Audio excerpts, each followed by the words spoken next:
Picture this. You're scrolling through news headlines and something grabs your eye. A story about a crisis, a conflict, a disaster. Now, imagine a feel-good story about a community project or a scientific breakthrough. Which one lingers in your mind longer? If you feel an intrinsic pull towards the negative, you're not alone. Could it be that our brains are wired for bad news? Today, we're diving into the negativity bias. Welcome to Know Yourself, the podcast where we unravel the complexities of the human mind. Have you ever wondered why it's so easy to get caught up in negativity?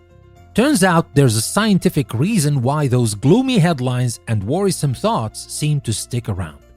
Let's get into it.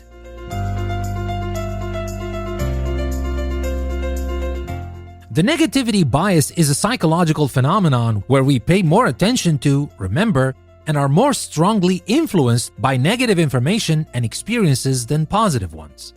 It's like our brain have a Velcro grip on the bad stuff and Teflon coating for the good. Why is this the case? Well, let's trace that back to evolutionary roots. Our ancestors faced constant threats.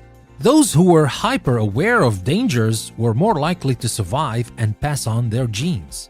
This hardwired alertness to negativity may have kept us alive, but is it still serving us? And there's the media magnification. News outlets often focus on negative events as they're more attention-grabbing. This can distort our perception of the world, making it seem more dangerous than it truly is. And there's also our brain wiring. Our brains process negative information more thoroughly. Bad experiences create stronger neural pathways, making them easier to recall. And the negativity bias has real consequences. First, there's the mood and mindset. Dwelling on negativity can lead to a downward spiral, affecting our overall well-being. And let's talk about relationships.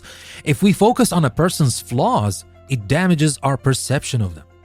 And what about decision-making? Being overly negative can make us risk-averse and less hopeful about the future. So, what can we do? It's important to remember we're not slaves to our negativity bias. And here's how to fight back. First, be a skeptic. Challenge the negativity loop in your head. Question alarming thoughts and seek balanced information. And then practice gratitude.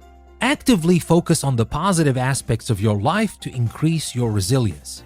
And finally, seek out positive input. Uplifting news, books, and people can help retrain your brain.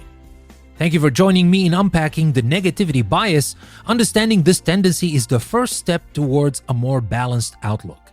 Want to learn more and access exclusive content? Be sure to visit us at EnglishPlusPodcast.com and become a patron on Patreon. You'll also find a transcript of this episode on our website.